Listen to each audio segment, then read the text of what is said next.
Hello, hello, hello, hello, hello. Hi there, welcome. Nice to see some of you here already. Caroline first in and Sandrine, thank you very much. Super good to see you. So what are we doing today? Today I'm going to be building this graphic down here. There we go, just there, that one there. Kind of. Going to use a whole load of different things, and as usual here, it's not really about the subject. You might not need to draw an 80s graphic.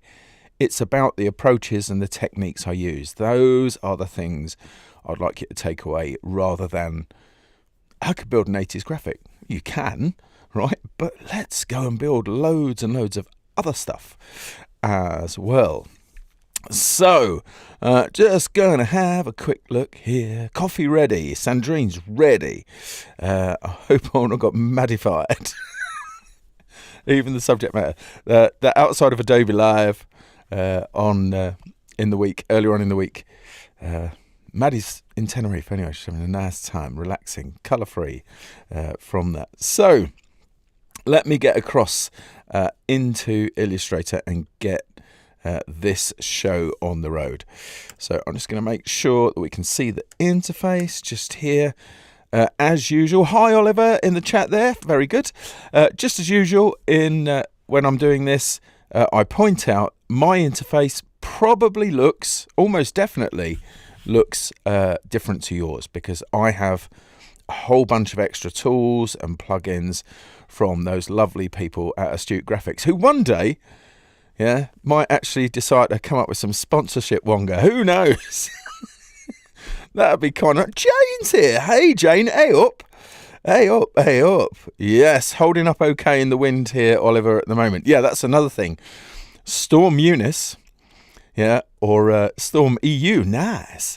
Right, okay, as I've seen it this morning. Storm Eunice brewing up here in the UK. So, there is a genuine risk that the power might go at any point. Who knows? So we'll carry on regardless.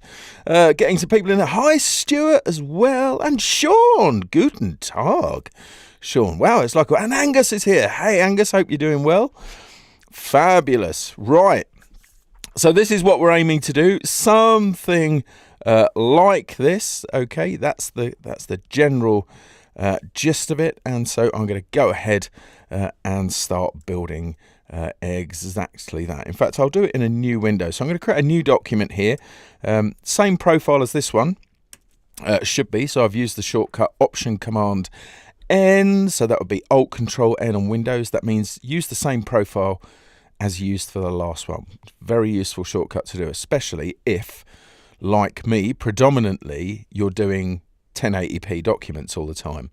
Yeah, and when I do them, I tend to do a few at a go, so it's nice to just be able to do that and bypass the dialogue, because I'm not really big on dialogue. So it's a handy shortcut to have. There we go, batten down the hatches. I can't actually hear the wind now with these on, which is really good.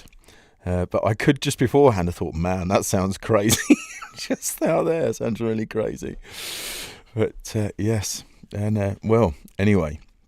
Right, so as all good journeys begin, all good things begin, this starts with a background. So that's the thing I'm going to build out first. So I'm just going to tap M on my keyboard to get the rectangle tool, 'cause it's going to have a rectangular background. Shock, horror, surprise, surprise. And I'm going to draw out like that. Now this, at the moment, has the default appearance. Right, I can tell that because I can see it, and these are the things I want you to start training yourself to look out for, because they're very useful. First, it tells me I've got a rectangle, white fill, black stroke. Down in the toolbar, white fill, black stroke. Over here in the properties panel, white fill, black stroke. So we've got those places, whichever suits you to look at, right, for that. D is the shortcut, by the way, for the default appearance if you're getting something different, and unless you've modified it in your document, like created a template, that's what it will be. So I don't actually want the white fill on here, so I'm just going to hit the slash key on my keyboard. You can see how quickly that goes away. All right, and then I'm going to swap out the black stroke for a fill. So I'm going to hold down Shift and tap X. There we go. Right, time I think to go to full screen, and I think today we're going to have music, and it's going to be that 80s power mix again, so you can see the whole thing now once I've got to that particular point. So there we are. That's what we started off with. I don't want a solid fill. I would like to have a gradient. So I'm going to tap the period key on my keyboard, and that gets me a gradient. I'm just going to keep an eye on the chat as well, but storm related chat mainly. Just a moment. Annika's here as well. Hey, Jane's just saying, did I mean to have it as full screen in your design a small window? Only initially, Jane, because I thought I was being a bit more welcoming, but thank you very much. No, you won't need your magnifying glass. Can we make the screen bigger? Not the logo, just the screen. And no, I was going to switch it over. There we go. Good stuff. Right. Big head, small screen, you know, hey ho.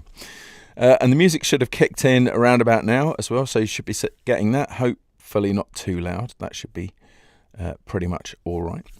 So the gradient I've got here, not the gradient I'm looking for. So first of all, I'm going to switch this to a radial gradient, and then I'm going to work with basically the colours from the default swatches just here, the default RGB swatches. So I'm going to go ahead with that magenta light colour there, and then I'm going to drop some sort of purplish haze around there, maybe a bit bluish, I think. I kind of liked that purple, out to that purple. Do you know what? I'm going to roll with that for this particular time, and then at the back end here I'm going to go out to a blue just there, something like that. I think that looks really, really super 80s. So there you go. No, it's all right, Jane. It's all good. It's always good to mention, you know, because otherwise, if I forget to switch screens, right, which to be honest, I did a little bit. I mean, I knew I was going to chat first, do the initial bits, but if I forget, you know, hey ho. Right, I'm going to zoom out. I'm going to need to do that because I'm going to do big style gradient here. So I'm going to tap G for the gradient tool, and I can see the gradient annotator just there. If by chance you don't see it, right, it is in the view menu just here. So show or hide the gradient annotator. Of course, mine says hide at the moment because I've got it already. So I want to flatten this one down like quite a way, like so. That's where I'm going with this one. And then I'm going to go super big with it like that. I think something like that is pretty good. And this is where I can now start to model this further, because I'm going to push down the slightly, for me, less important pink part in the middle. I want it to be there, but I don't want it to be like super prominent. And then I'm going to change the midpoint, blending midpoint for the blue, just to steepen that up a bit. Let's zoom in just a tad so we can see that. That's working pretty well, but of course this is flexible. A bit further down the road, if I think could have changed it, then I'll change it. But there we go. Edward is here as well. Hi, Edward. And there we go. It's just a square and a bingo card. Interesting. All right, the font they're using for... Oh, right, okay, sorry, different topic. Right, so that's okay where it is at the moment, but I want to create sort of a vignette around that. I'm going to add another fill, okay, to this particular shape. I like keeping things in one shape. You could draw another one and align it, but I know here that the dimensions will be the same, and also I've got something I can move around as one element. Bizarrely, I was speaking to somebody yesterday who really knows their Illustrator stuff, really knows their Illustrator stuff. And I was talking them through something to replicate a problem that I'd found. And I said, just add a new fill to it, Command/, because they're on a Mac, Control/ if you're on Windows, by the way, to do that. And he said, I did not know that shortcut. That's not in the documentation. I said, there's loads of stuff that's not in the documentation, right? But it's there. So that's Command/ for a new fill.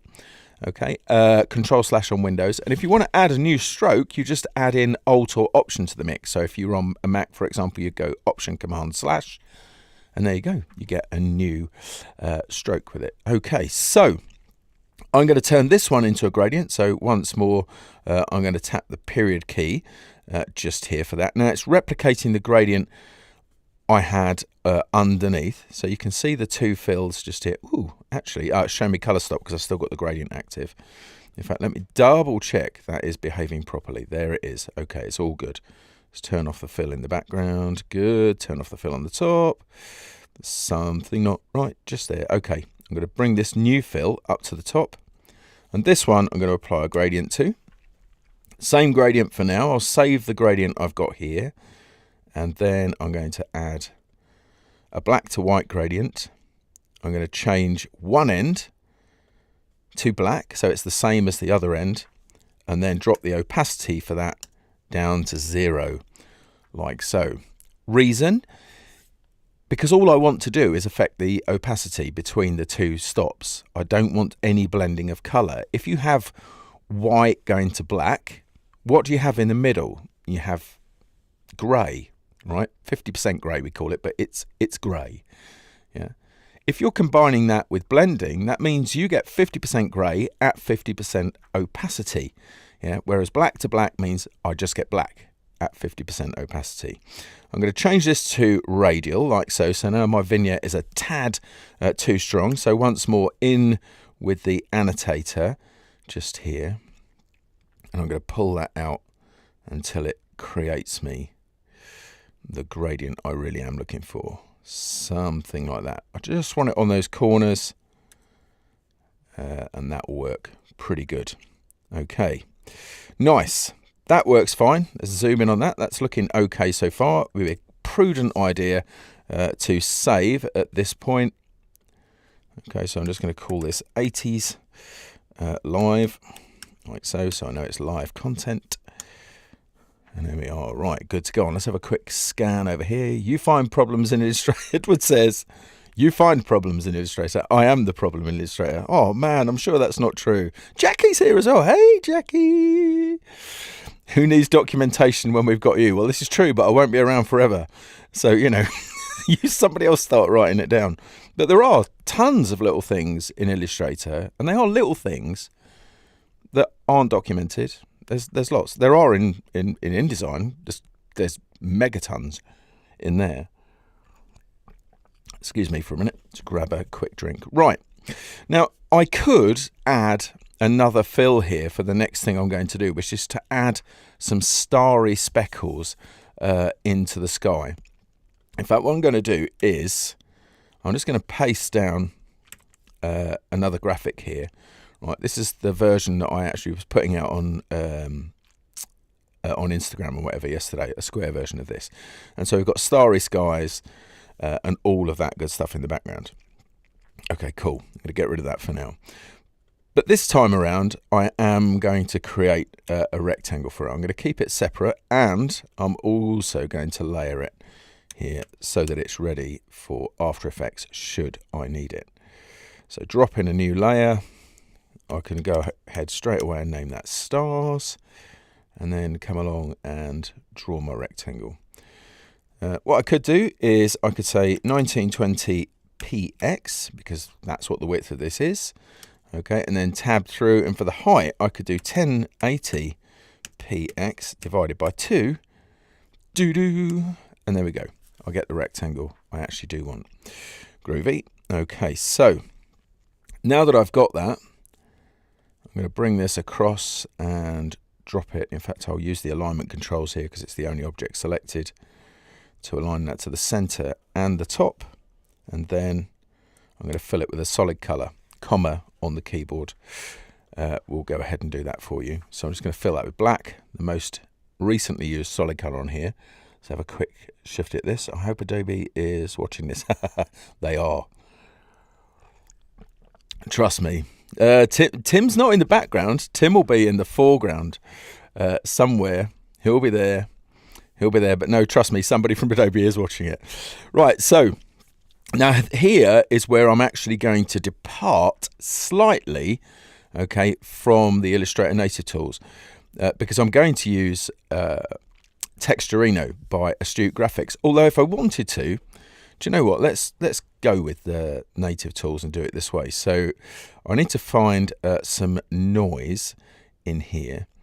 The only thing is the noise that I get if I choose grain just here doesn't always work, but I'll go ahead and do it anyway. No,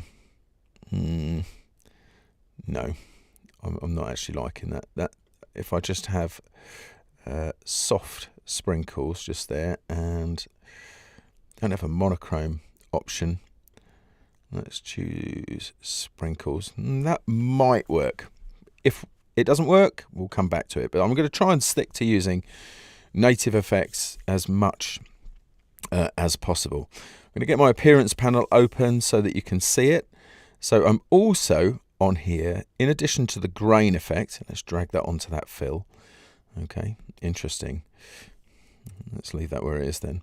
I'm going to add a Gaussian blur effect. So I'll go to blur, Gaussian blur, like so, and just blur that up just a bit. Let's see how that works. You see, it's not working the way I want it to work. So I'm going to back that off, and I'm going to do it this way. So I'm going to go to Texturino, because I love it.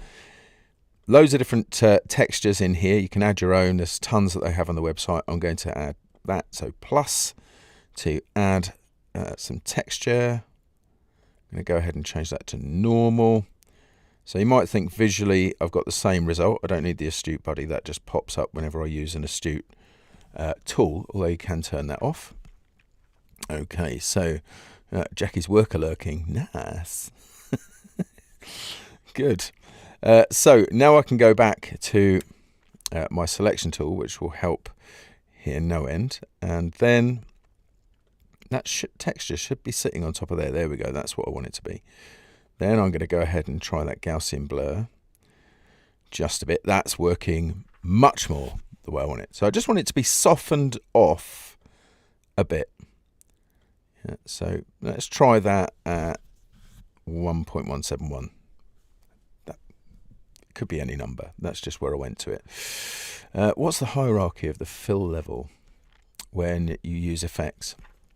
Bottom up, if that's the question you're asking. Right, so, power dips. I don't know if you saw that. The lights did dip. We'll be all right. Now I've done that, I am going to need to use an astute graphics thing.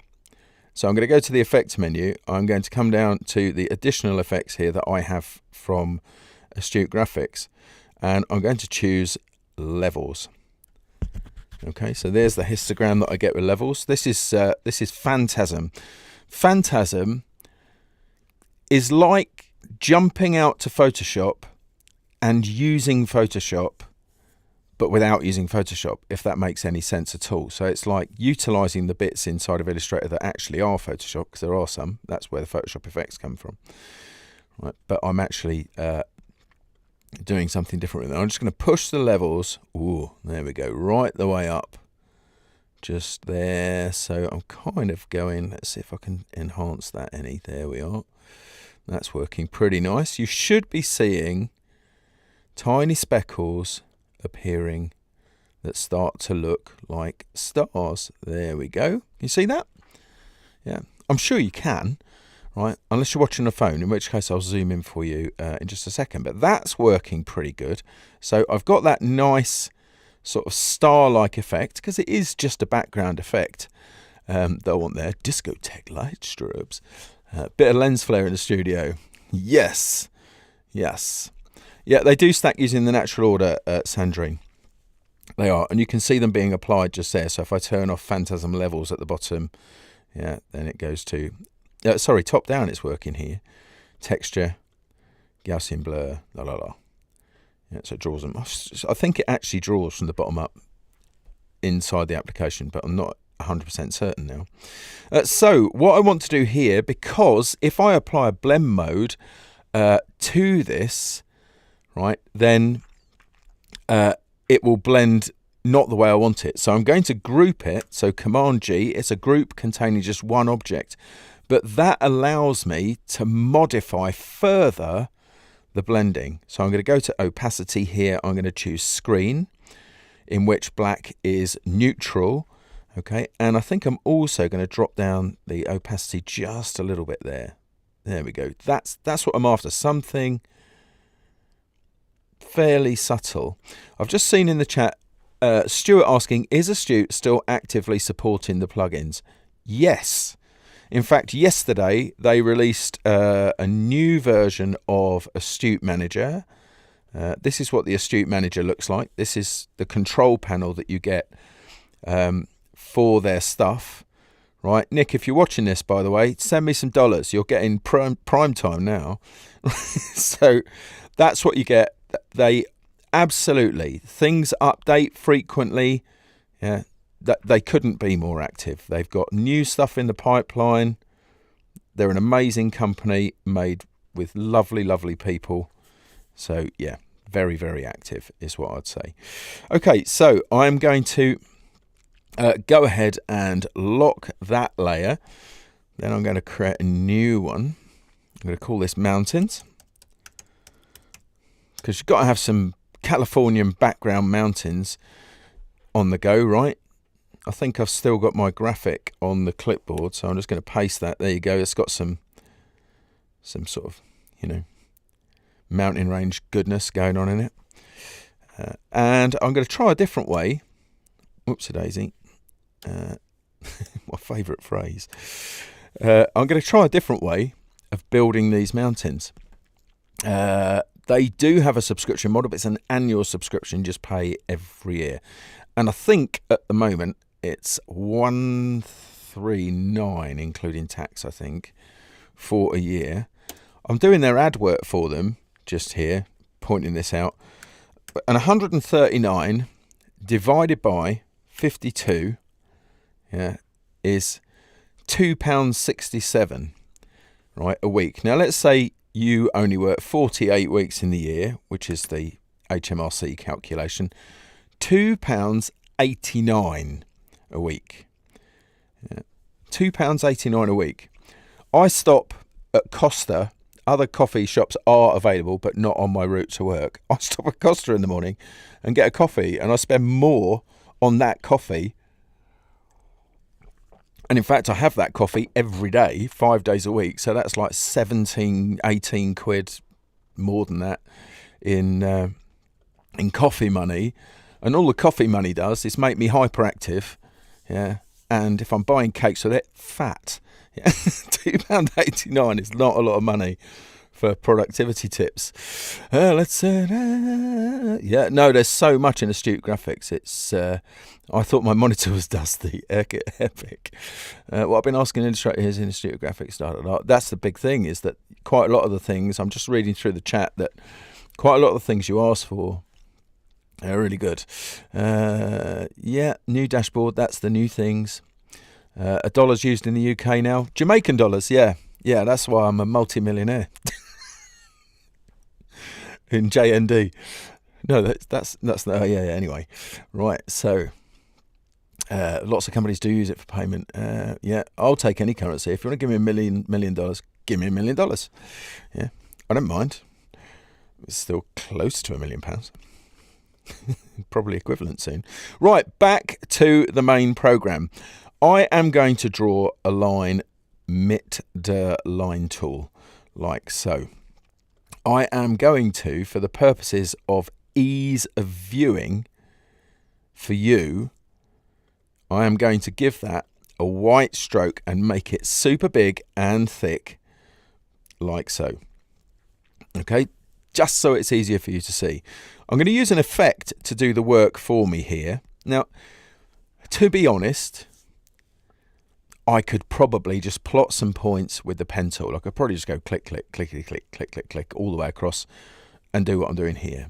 But it's a technique that you may have exactly the right thing for.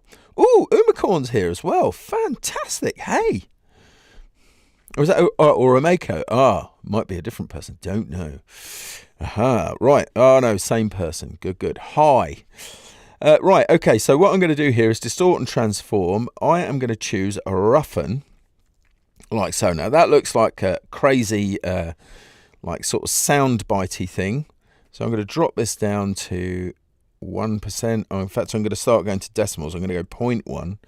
Let's see how that looks. That's too crazy.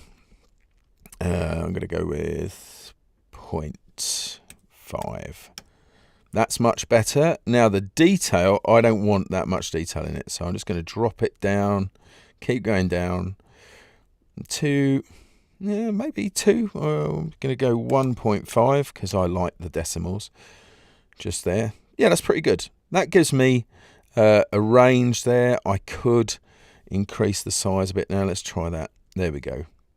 That's pretty good. That looks very mountainy to me. I could smooth those out as well if I wanted to do all of that stuff, but corners I think working well for now. Now that line is functionally useless to me at the moment for the next part of what I want to do, which is to turn it into a shape. So what I'm going to do is I'm going to expand the appearance. Now for my own ease of use, I've attached a shortcut to that. Okay, I've made my own shortcut. Command 9 is what I've used. If you want to investigate changing your own shortcuts, you'll find keyboard shortcuts in the edit menu. You can also access them via the shortcut Shift Alt Command K. That's Shift Alt Control K on Windows. Okay, and then you can get to that. You can see here I've got a set called TDN keys. That's the only thing you need to do first is click to save a new set. So you'll by ordinary you'll have Illustrator defaults. Here's another one called Cheesy Wobbles. Illustrator defaults. Just there, save a new set, name it, and then you can go into the tools, the menu commands. You can search for a menu command. So you could, for example, type expand, and then you can assign a shortcut like so. Command 9 is not used in Illustrator. I am just saying. So that's why I've used it, because it's very, very handy. So now that I've done that, the shape actually becomes a shape. I'm then going to get my pen tool, and this is the common or garden pen tool. I'm going to join to it there, hold down Shift, come across and line up with that point there, and then draw that shape, Shift X, to swap those things over. Yeah, and then I've got the kind of mountainy shape I want. I've drawn it shorter than the actual document on purpose. Yeah, because I wanted to do that. And again, if you wanted to jump in with your direct selection tool and make any modifications, such as, lowering that one down a bit, for example, or Q on the keyboard to get the lasso tool, I'm going to lasso just all of those ones on the left hand side there and bring those down like that. Then go ahead, do that. It's good fun. Right, let's fill this with a suitable colour. So I'm going to go ahead and choose something purpley like that. Purple's good for those. And change the opacity. Just change the blend mode to maybe lighten. Or maybe colour burn. No. I just want the shape there, really. I just want it to make a slight change. Now, I can see that boundary. No, that's not going to work. Just there. Let me change the fill colour to a darkish grey. That kind of works. Now, there's going to be something else in front of it in a moment. So I think that works pretty well. I do want some of that background halo to be poking through those mountains. Hopefully you can see what I mean. You want to see the mountains that are out of the way of the city lights in the background. Okay, and then just poking through. That's how it's going to work. Let's go ahead and lock that layer. Command L or Control L for a new layer. City is what we're going to draw just next. I'm going to grab a quick coffee. Are you enjoying this? Hope so. On Twitter, someone posted a video of a wheelie bin flying. It was astonishing. Man, there's crazy stuff. Do you know those garden stores? I'm just going to switch back to being big. No, I'll stay small in the corner. You know those garden stores you can buy from like B&Q or Wickes or one of those places that you can put in like wheelbarrows or a couple of bikes, those sort of things. I had to fetch one of those inverted out of our hedge the night before last.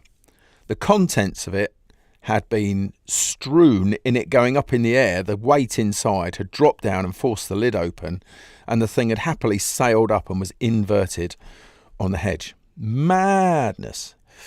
Madness. Just crazy. Right. Good. Cracking on. So, yeah. Oh, good. Enjoying. Good. Right. So the city is what I'm going to draw next. I might find it helpful, actually, just to temporarily turn off these backgrounds just for the minute. I'm going to use the rectangle tool to do this. So again, this is just the method that I'm going to use just here to build this cityscape. Yeah, you may have a different method, and that's cool, is all I'm going to say. Very cool. I'll just turn, I can align it once I've done the thing actually.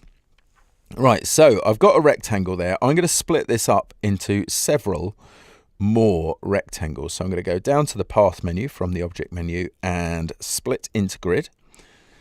Okay, and then I'm just going to add a wacky number of columns. I'm going to go for something like 34.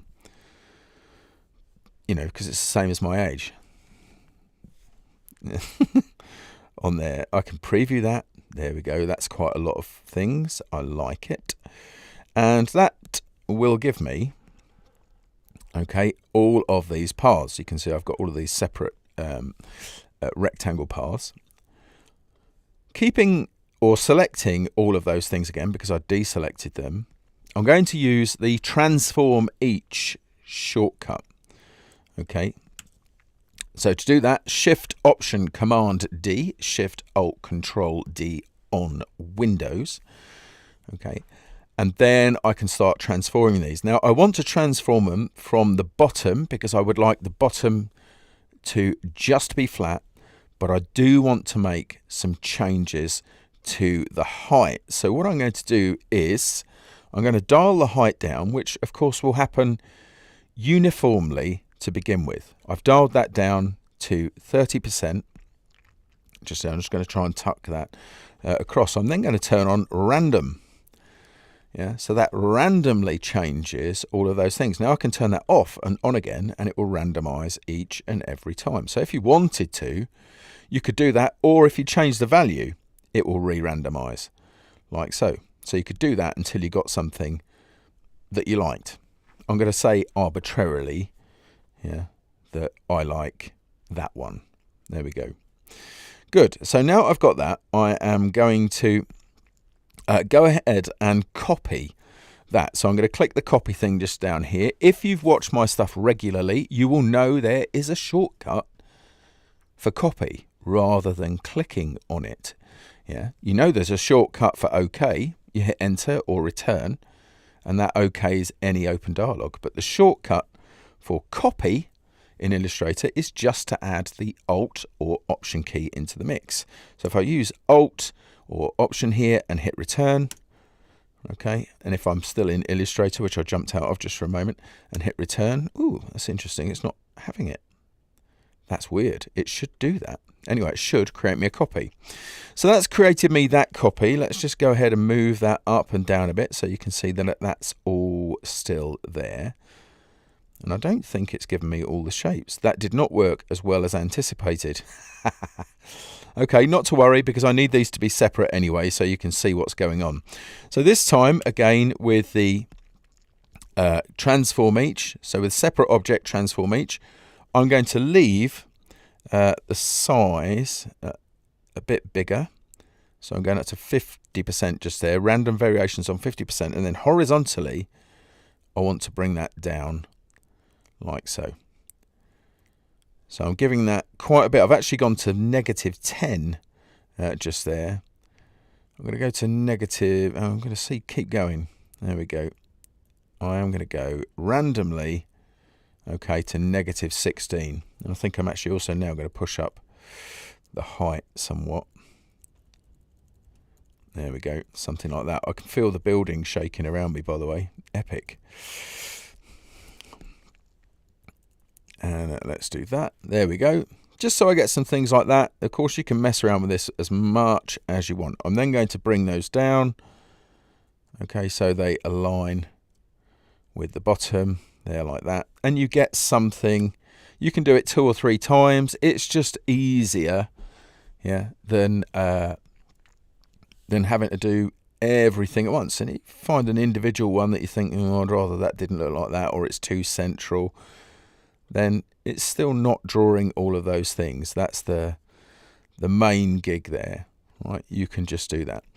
If I wanted to truly plug Astute graphics like madly, I could, because I could go ahead and show you their find replace tool, or their find kit there, and then you could go ahead and just find things based on various different criteria. In fact, because I mentioned it, I do feel that I should show it to you.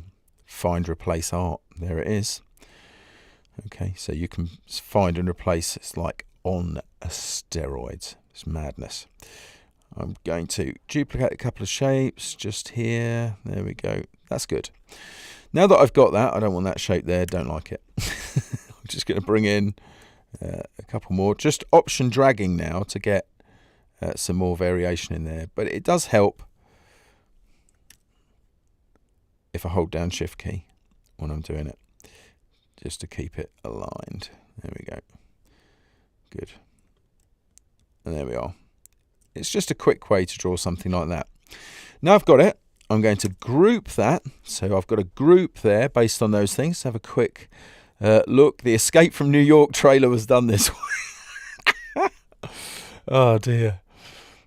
Oh man, Sean's going to be hit for it. Oh man, there's loads of stuff going on with that storm, and it's crazy.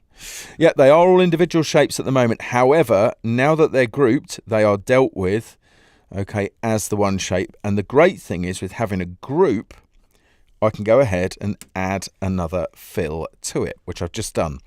Okay, so there's my contents in the appearance panel. Here's my new fill. I am going to try starting off with this blue. Okay, we'll see how that works out. Again, flexibility here is that I can change this really quickly. The effect I'm going to apply, so that blue fill is targeted. And for the effects, I am going to go to the Photoshop effects inside of Illustrator and choose Mezzotint, like so.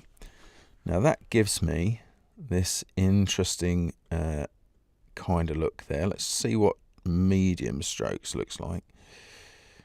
I'm going to try that. I'm going to go with that. Then I'm going to change the blending of this layer. Let's try with maybe soft light's not going to work because it needs to be lighter. So let's try lighten, and let's drop down that opacity just a little bit. No. Let's try the next one. No shortcut, unfortunately, as far as I know, to cycle through the blend modes, which is a bit of a bummer. Let's try hard light and then drop the opacity down. Let's see if that works. Yeah, that's close enough. I can always try color burn and change the fill color.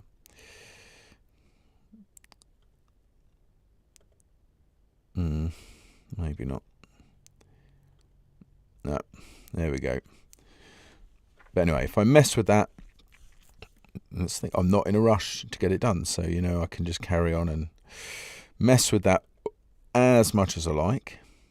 I'm going to stick with, I keep going to color dodge because I feel like it should work, but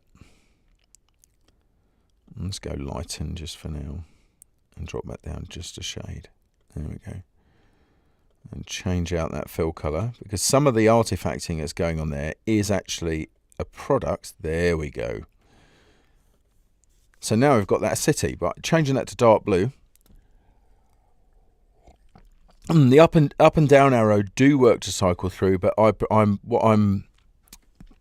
when the menu's active, so if you've got the menu active, yeah, and you have that active, you can use that to cycle through, but you can see they're not applying.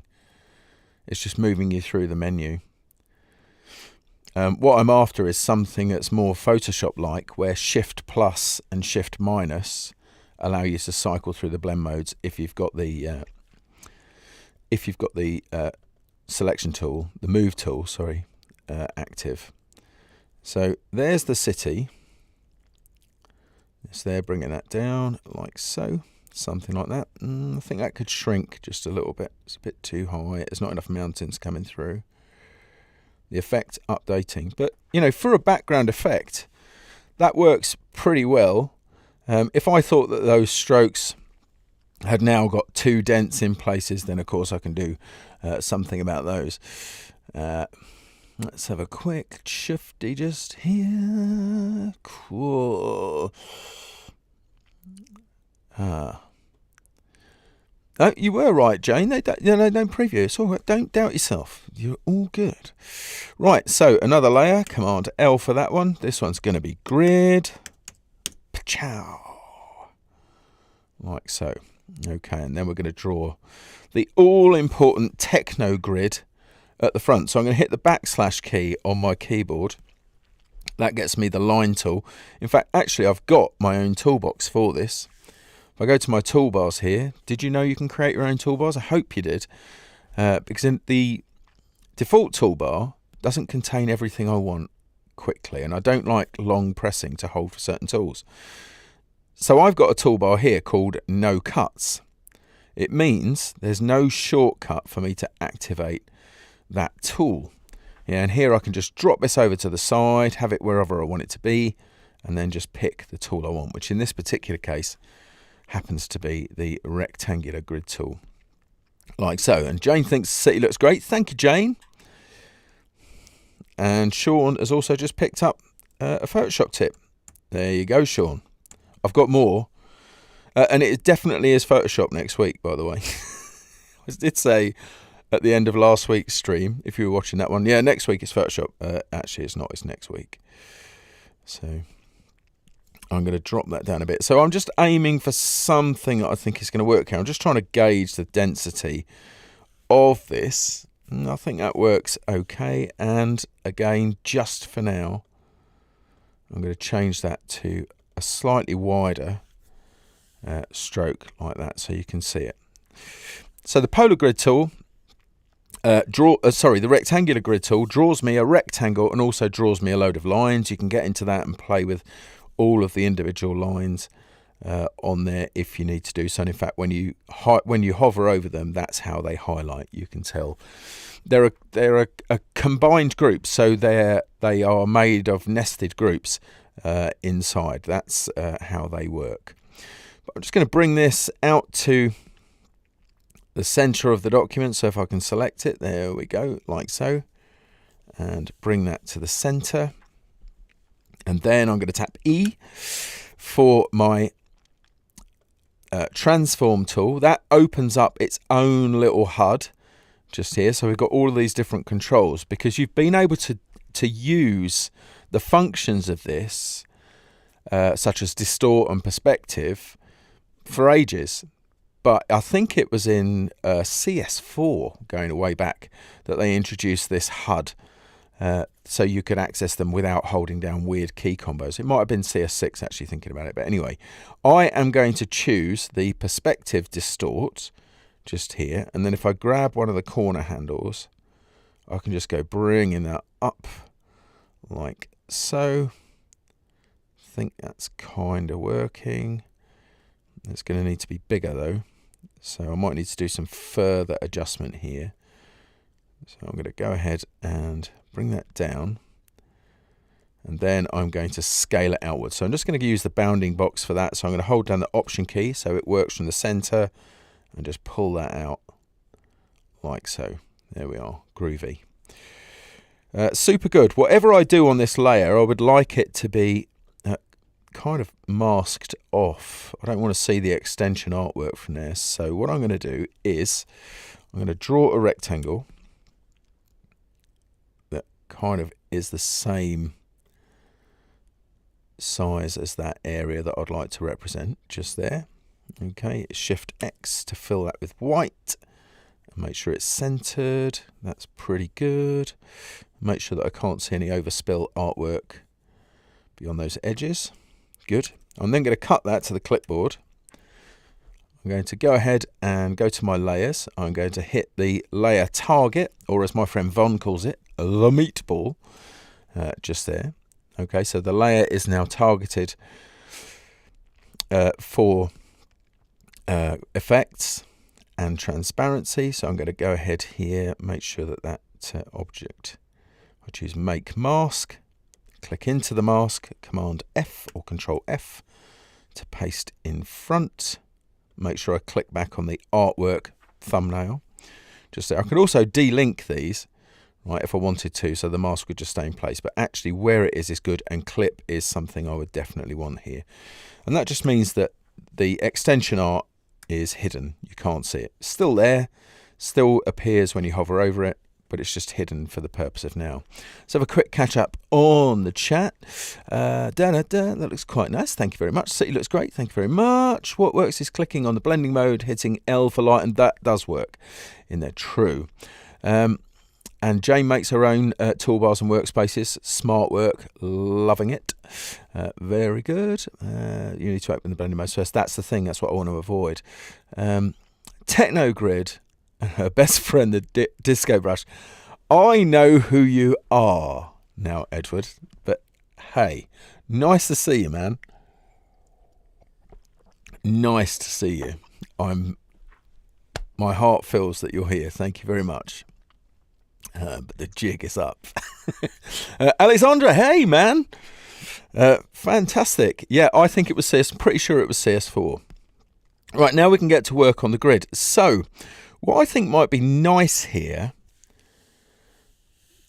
is we can capitalize on something that is a byproduct of this, with it being separate grids, right? Those lines are actually there. I'm going to make sure that my stroke is in the foreground. So I'm going to tap X to do that. So there's my stroke in the foreground, which means any attribute I select from anywhere will be applied to that. I'm going to hit the period key on my keyboard, which gives me a gradient.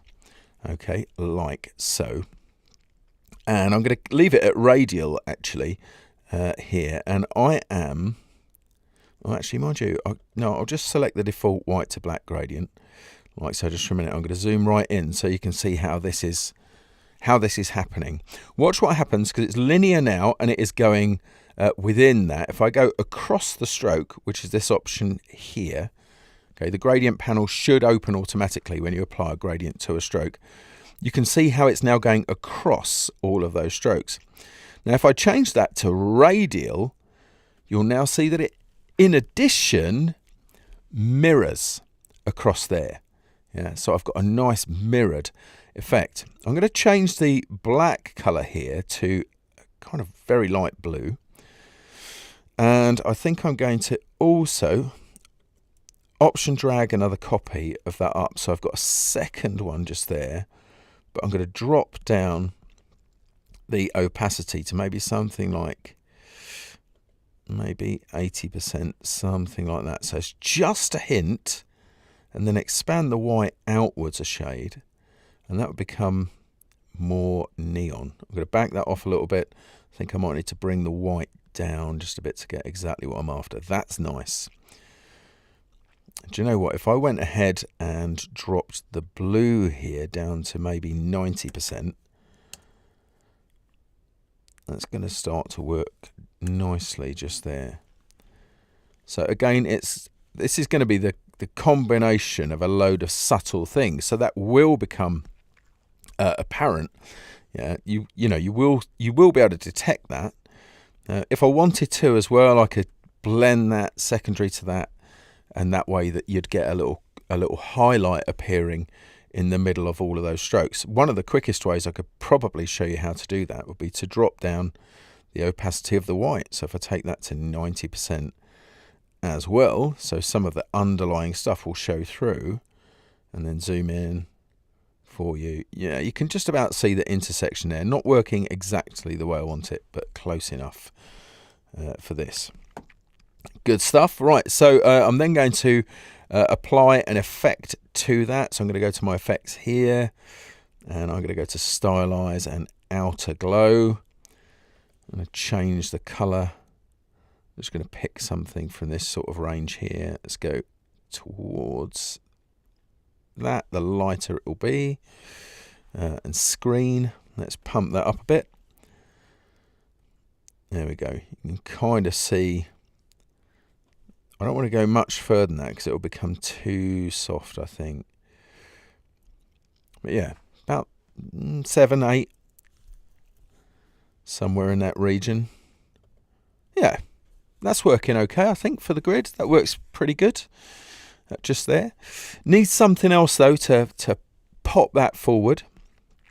So let's go ahead and add some flares. No, not lens flare. Before anybody mentions it, is someone going to mention lens flare? And you can hear the music. Yes. I think it is Miramax that looked like that. Miramax was sort of New York, wasn't it? Or Manhattan on the... And I'm pretty sure that I'm generally pretty good with film idents. And then it's... was it Miramax? I don't know now. I'm doubting myself. But yeah. And I was wondering when the colour glow would make an appearance. There it is. Yeah. With the cityscape. Yeah. Right then. No, this sound track is a mix of things from Adobe stock that I will doubtless get another 14 copyright things to deal with over the weekend like I did last week. Like, someone's made a claim on your artwork. Epidemic Sound has made a claim on your artwork. Okay, cool, thanks. And then you just have to go in and put all your license codes in, and then they just go, okay, man, that's cool. Right, so again, long stroke here, going to start outside the artwork. There, let's go ahead and draw like that. You can see that stroke, that's working pretty good. I'm going to centre that up. Now, you might wonder why I'm drawing that so far extended off the artboard. Well, the reason is I'm going to crank up the weight, so pushing that up like so. Okay, I'm going to go to the, I can do half of this while I'm just working here. I'm just going to change this to a cross. You can see at the moment it's still a radial gradient, so it's mirroring across there. So from the left, which would be the centre, it goes to white, then it goes to blue, then it goes to blue. So it goes to white and then blue, again, like so. We all know what mirroring means. We're all grown up. Then I'm going to change the stroke profile for this, like so. Now, we're in the territory here of gradient mesh, really. And in fact, if I expand this stroke, that's what it becomes. It becomes a gradient mesh. But I'm going to tune this up a bit now. So I'm going to change the... I'm going to swap out the two blues here for this magenta colour. But the one on the outside, I'm going to drop the opacity down to 0, like so. And then now we can do a bit of mixing in between here. So I'm going to take that back across. This one can be 100%, so this can be totally opaque. Just there. And let's push that out just a bit. I think that's working pretty good. I might back that off still further.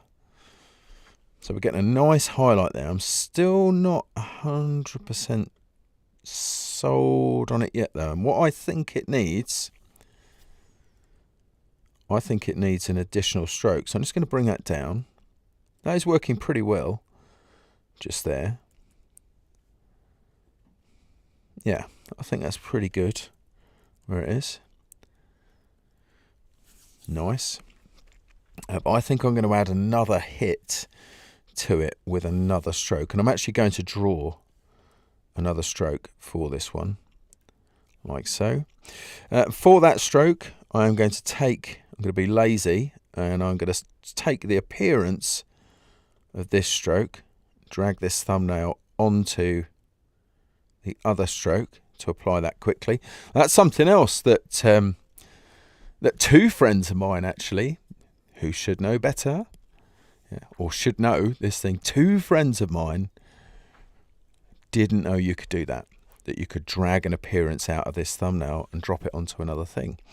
If you don't want to create a graphic style, right, to add all this stuff in, that's a handy way to do it. Did you know? That's the question. You definitely hear the music. It's not the music from Tron, I promise.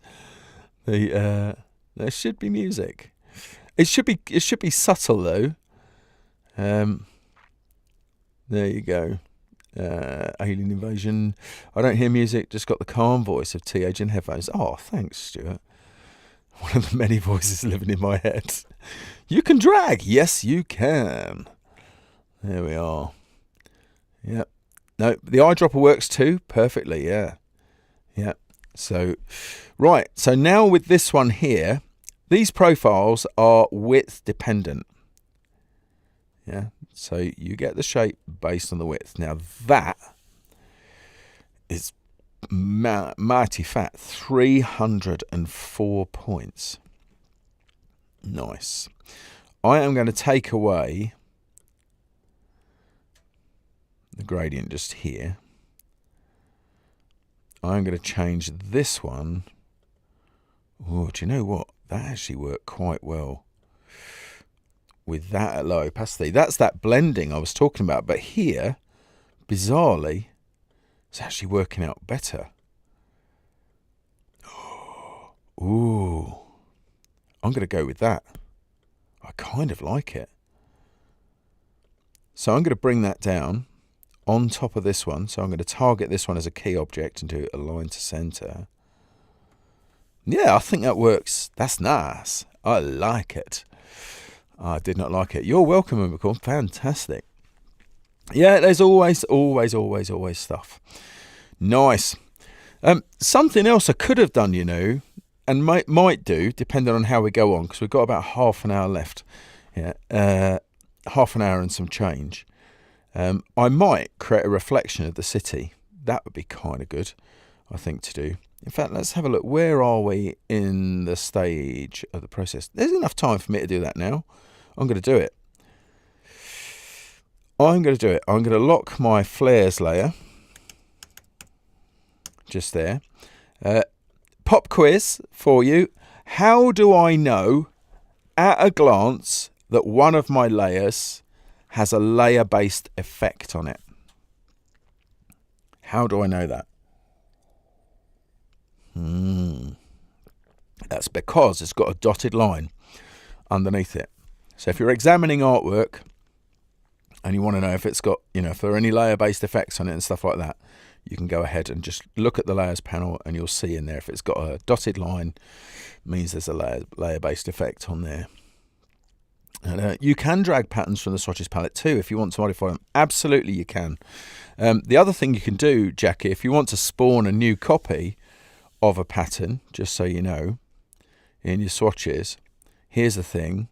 Right, so I've got one of Von's patterns here, Jive, one of the default patterns. If I double click on that, it takes me into the pattern editor. Now watch what happens if I go and choose, if I select the artwork and choose recolor artwork. Now I'm going to make sure these are linked, which they are. I'm going to drag that around like so. Okay, and click away from that. So there you go, I've done that. If I now tap done, oh, it did change it. Sometimes though, if you've made your own pattern, it just spawns a new one. Perhaps not with Von's, but it can just spawn a new one. But you can always do duplicate swatch is another way to do it, and then build them out like that. So that's another thing to do, which is super, super handy. Do I get a prize for the right answer? Yes. I'll work out what it is. I can mail you some stickers. You can have some stickers. There we go. We don't mail out any other stuff anymore. Mind you, still got a load of goodies to get rid of. Maybe you lovely people, I'll find a way for you to maybe create a Google form so you can drop them in, and then we can do it from there. Right, okay, so I was going to make a reflection of this city. So I'm going to unlock that layer, click to target the contents, and just for the purposes of now, I'm going to turn off the flares that are above them. In fact, I'll turn off all of the layers that we don't need just at the minute. So I'll turn the grid off as well. Here we go. Right. So if I wanted to create a reflection of this that would change, right, if the contents change, because that's the best way to do it. You could always create a copy and flip it vertically. That works. But here's a way you can do it. All right. So with that selected, that group, what I'm going to do is I'm going to target the fill, because this is all pretty much driven by the fill, or target the group and go ahead and choose distort and transform. I'm going to create one copy. Oopsie daisy. One copy like so. Okay. And then I'm going to choose reflect Y, and then I'm going to move it. Yeah, so if I move it vertically like so, should be seeing another copy there. There we go. Oh, I'll make 2 copies then. Fine, fair enough. And then bring that down. Like that. Nudge that into place. So there's my copy. If I wanted to, because the reflection may well be slightly larger, I could scale that vertically from there as well. But I'm going to leave it as it is. And if I'd have grouped it first, that would have made a group of a group, that would have worked even more better. Okay, so that's good. And also, if I changed the transformation point, that would have been less effort. So there we are. If I change the transformation point down to the bottom, there we go, like that. Okay, so I've got that. Let me just see if that does affect that, because it wasn't working as... There we go. I've changed it down to 1 copy. Now, if I wanted to, I could scale that 1 copy. There we are. That's better. It's because I didn't change the transformation point. And drop that up like that. And I could just carry on now, scaling that out to create that and just nudge it up. The great thing is here, right, is I'm not dragging on the art as well, right? I'm using the keyboard in front of me and the keys to just up and down those things, or even scrubbing over them. I use a trackpad, so I just hover scrub over them to change that. All right, so I've got that. That's good. Sandrine saying I would do a transform effect because it changes the effect. Absolutely, it reflects any changes. No pun intended with the reflection thing. That's what I learned about effects. Yeah, saves on redoing. Also, Sandrine, we are entering an age where dynamic graphics are going to become much more important. They already are in many places. And the more things you can do in this way, right, that means you can create a design that will change instantly if the input data changes. Most commonly with text, but there are other things that can change. So it's a good way of setting yourself up for success. Okay, so what I'm going to do now is I am going to draw another rectangle just here and kind of aim for the bottom of that first city line. Period key, again, to fill that with the gradient, I'm going to choose the default white to black gradient, swap that around to 90 degrees, just there like so. And actually, that's groovy. I like it. I'm going to change the relationship there. I want much more dark than I do light. Yeah, perfect. That works pretty well. I'm going to select both and go to my transparency panel and choose make mask. Now at the minute, of course, I'm just seeing the stuff that is within the boundaries of the mask. But if I turn off clipping, yeah, then I get both. If I go into the mask here, I can make any changes I want to make there. So if I get my gradient annotator and pull that back a bit, because that reflection's a bit harsh. I could even bring this in just a shade there. There we go. That's much more like a reflection. You can see I'm just manipulating those points. And so we have that reflection, the all important click back on the artwork thumbnail. Yeah. Otherwise, it can all go horribly, horribly wrong. Do a quick save for that. And then just turn these on. So you can see already the difference that has made in there. Let me just turn it off so you can see it without the anchor points on. There we go. It's a nice effect, right? If you did want to, if you could compound that by then adding, you know, grouping it, adding a water effect on it and masking that off. Crazy stuff you could do. And there's the mountains in the background, yeah, or our graphic mountains. There's our grid. Yeah. And I could even swap these two things over. I could bring the city up so that that reflection is occurring across the grid if I wanted to. As it happens, I don't. Right, there's the flares just there, which of course adds to that overall effect. And now it's time for some more content. So I'm going to call this one triangles, like so. And surprise, surprise, let's make sure everything else is locked. Good. Now that I've done that, we can start not fast and not furious. Oh, that's what Sandrine does when she does type with long shadows. Oh man, I know there's a great tool from Astute Graphics, by the way, for doing long shadows. Fabulous tool. For my triangle here, I'm going to use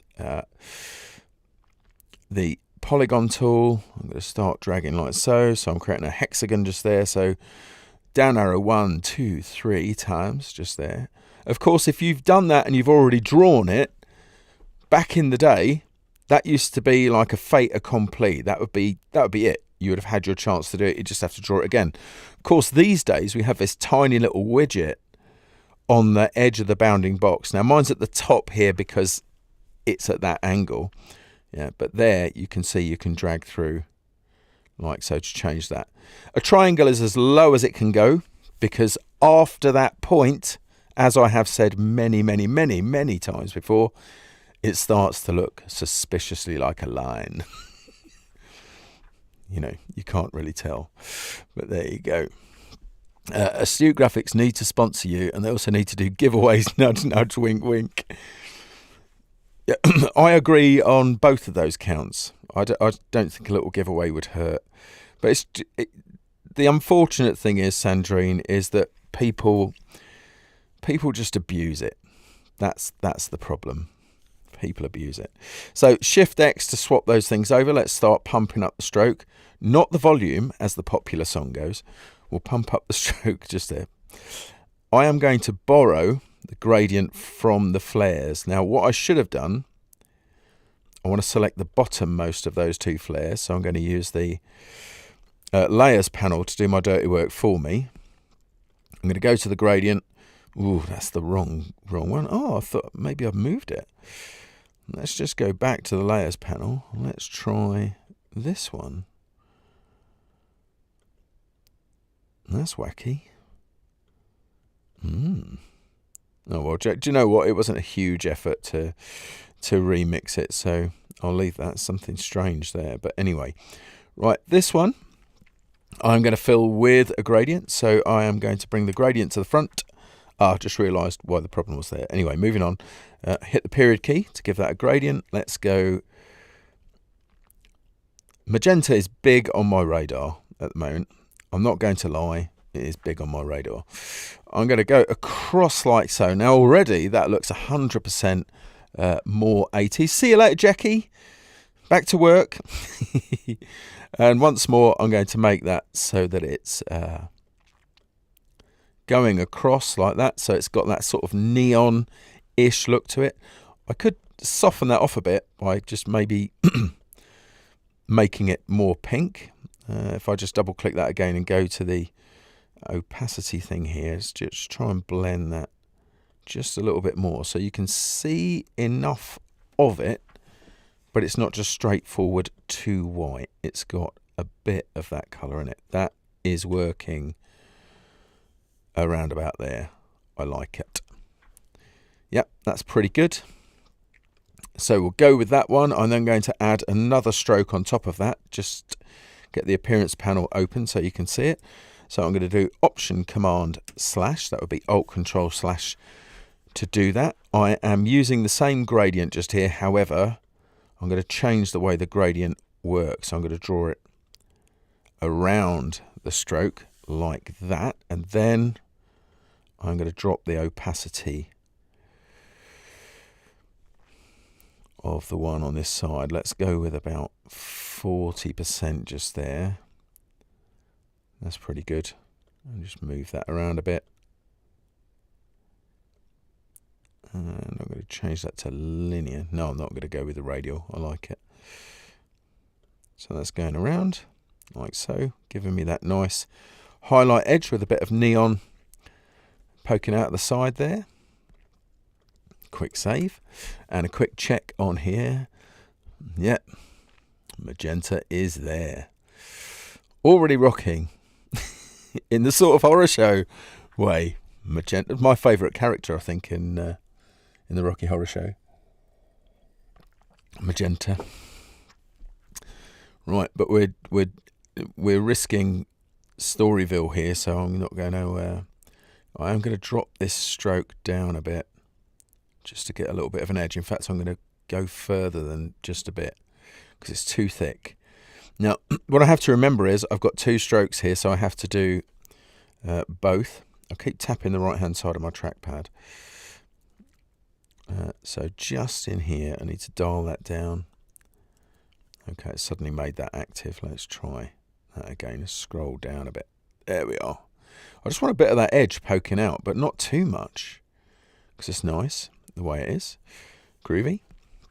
I'm going to carry on building this. I'm going to add another new stroke. This one I'm going to fill with a very dark grey, like so, and then transform that. So distort and transform, transform.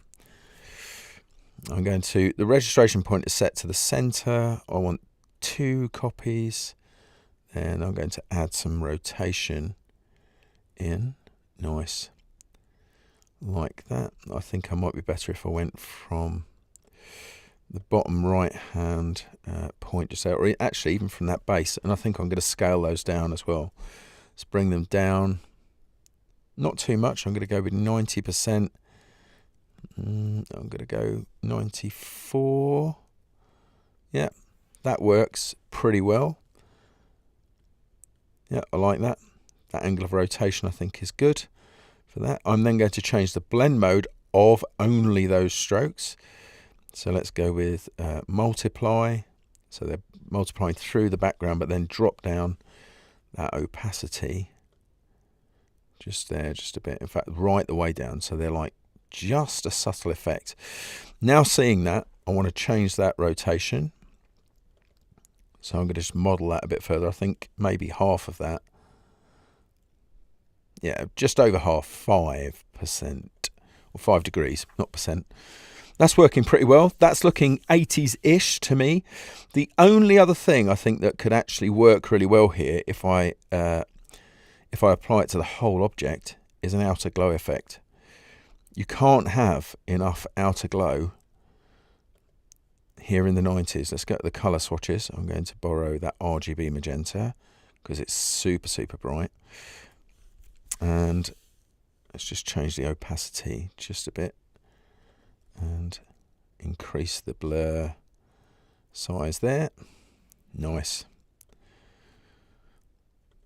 How's that looking for you lot? A Rocky Horror Show. That was me kicking a cupboard, by the way. Yeah, magenta. Just because she is. It's a great name. Great name.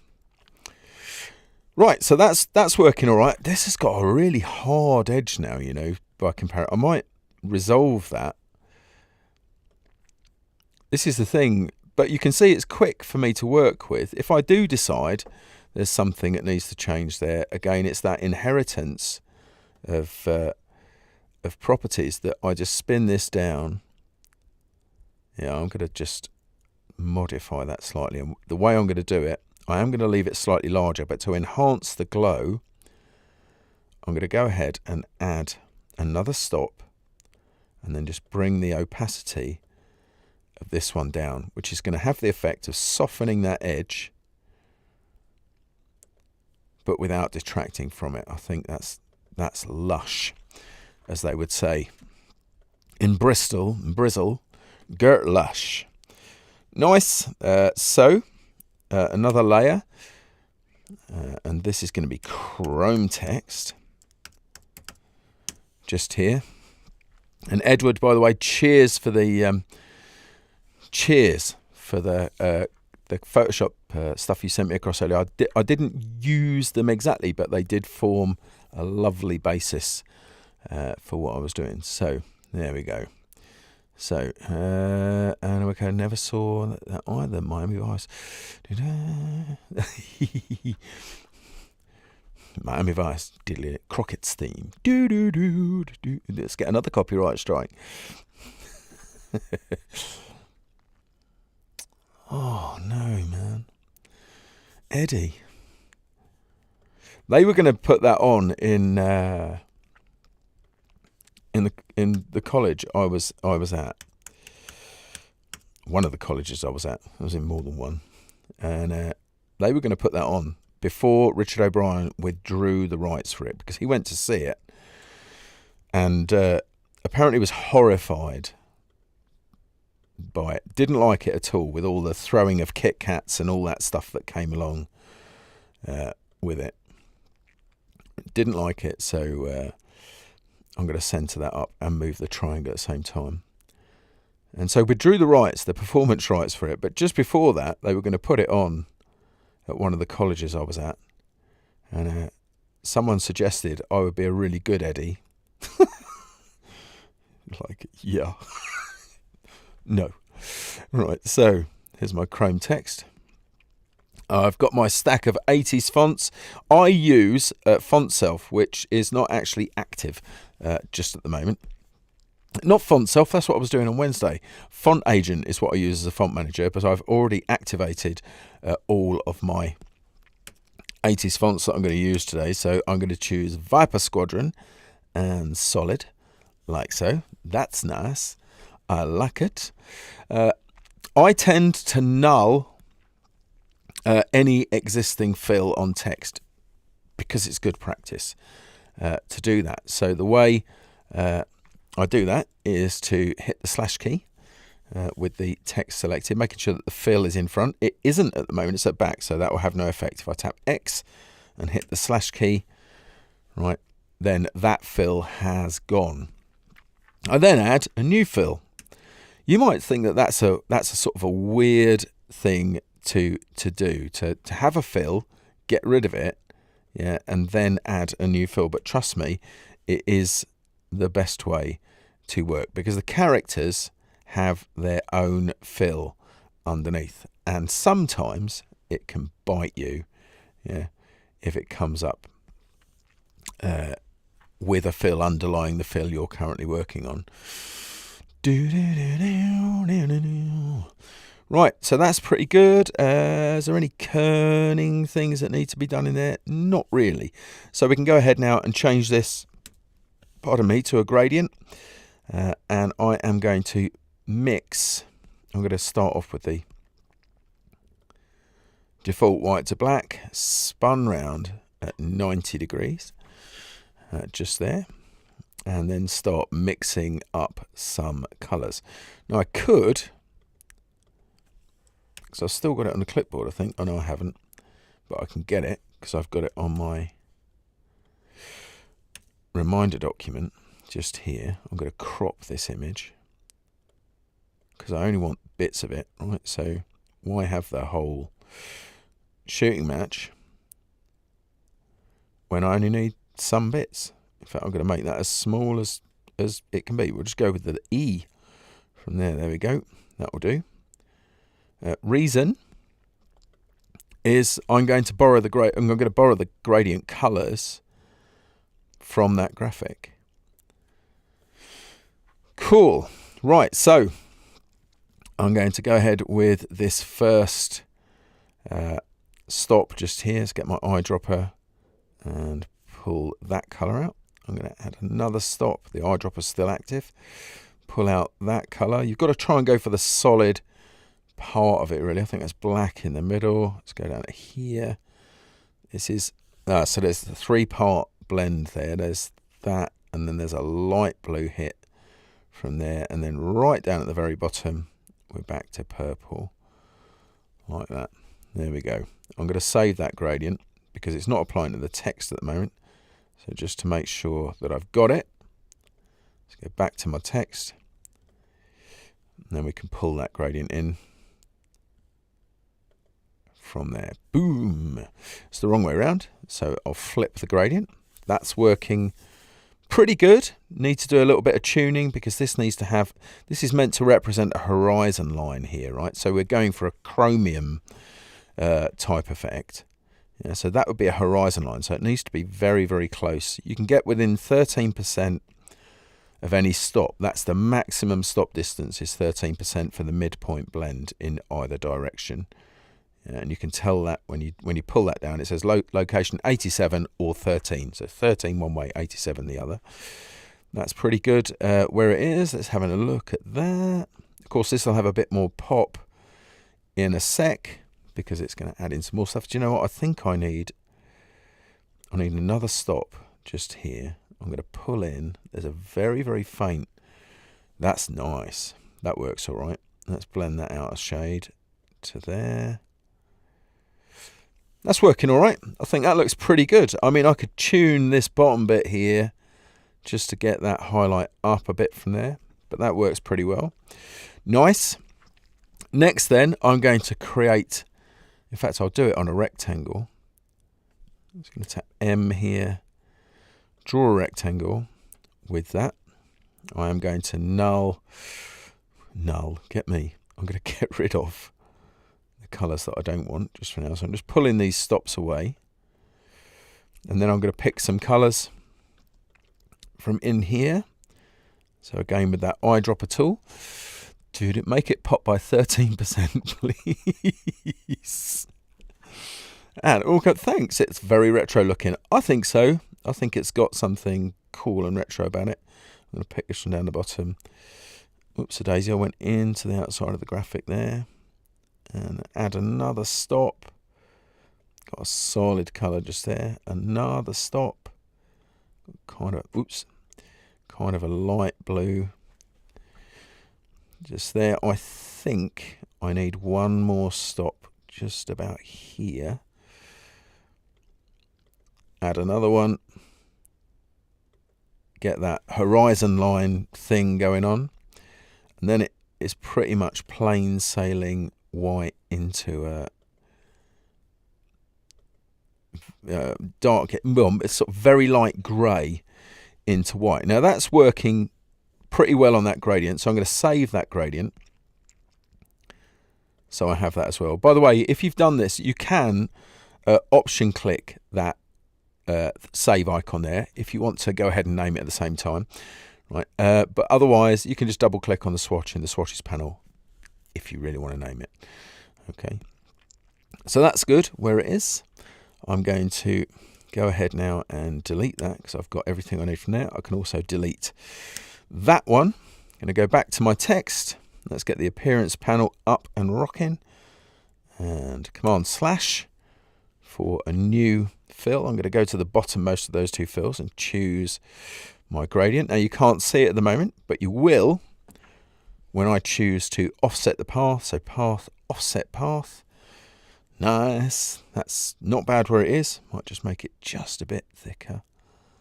Right, so yeah, do you know what? I think I'm going to go with, oh, there's an interesting thing going on just there.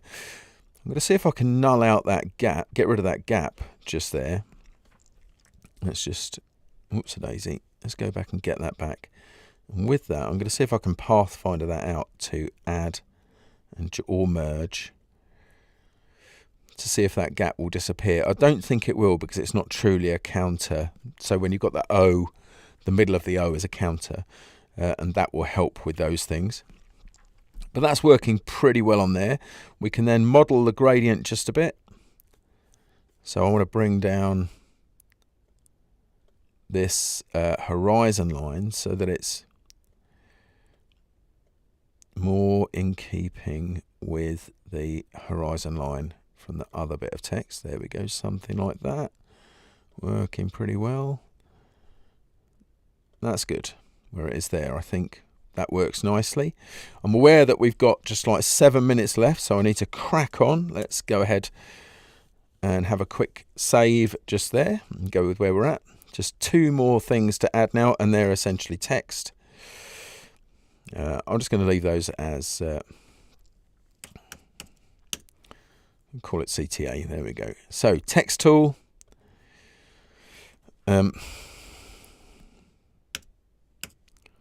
Oops. And let's add a bit of text just there. I'm going to change this. This one I am using third rail from my 80s kit. Perfect. And I'm going to rock that over so it's a bit more up there with that. Now, as this is at the moment, let's just see if there's anything going on with the kerning, not the kerning, the tracking there, or kerning. No. So this does need a little bit of help. So Shift T to get hold of the touch type tool, and then I'm just going to use my right arrow key to move this across just a bit there like so.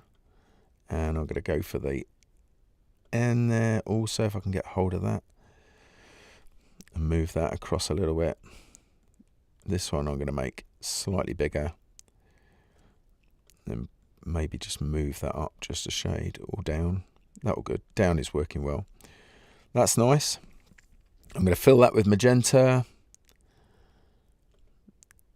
Okay, like that. Oh, I've still got the touch type tool active, I think. There we go. Or haven't got the text active. Fill that with magenta. I'm now going to add a stroke to it. Okay, so I've done that. I'm going to change that stroke to white. Just there. Like so. I think I'll bring this one down to the bottom.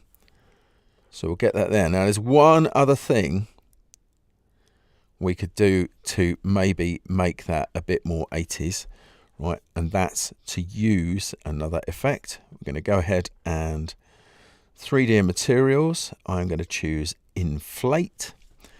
So because there's loads and loads and loads of tiny vectors in there, right, to make that rough effect, this will take it a minute or two to render. So I'm just going to push this. I think that's only happening on the stroke, you know. It is. I can rectify that in a second. So that's not too bad. However, I want it to be on the object, not the stroke. So I'm going to pull that down beneath the characters. And let's let that render. Yeah, that's more like it. Right, that inflation has got to come down from there. Let's go halfway. Not far off. Just a bit further back. Somewhere in between those two things. That's good. So you can see how that effect worked pretty well just there. Now, also, if I go into the characters, yeah, that's still got that fill on there. Let's go back to the type. That's not too bad. However, that fill is just showing along the edges. So I'm going to get rid of it. I'm going to change this to none. That will re-render, and then I'll just have to add the fill. Ooh, interesting. I think I'll undo that. It's a demo. I didn't even know that. I thought it was licensed. Okay, there we are. That's interesting and embarrassing. More interesting and embarrassing. But anyway, that, for the minute, is it. Yeah, we could drop that up wherever. Just there. And that's how it goes. That's the only thing with that. When you do it, that has to re-render each and every time. But there you are. Let's just see if there's anything else in the chat. What's Oliver doing now? We don't have warnings like that in the UK. Just the United sound of people hopping and tapping barometers and tutting. Yeah, nice. There we are. All purple voodoo Val would say. Yeah, I like voodoo Val. She's cool. People only know things in AI for going to AE. I know, but it's good practice. Do it now before you start making stuff for AE. Yeah, that's the thing. Yeah, make it a habit. There are tools to help you name layers. Navy dockyards. The wind has arrived here. Uh-oh.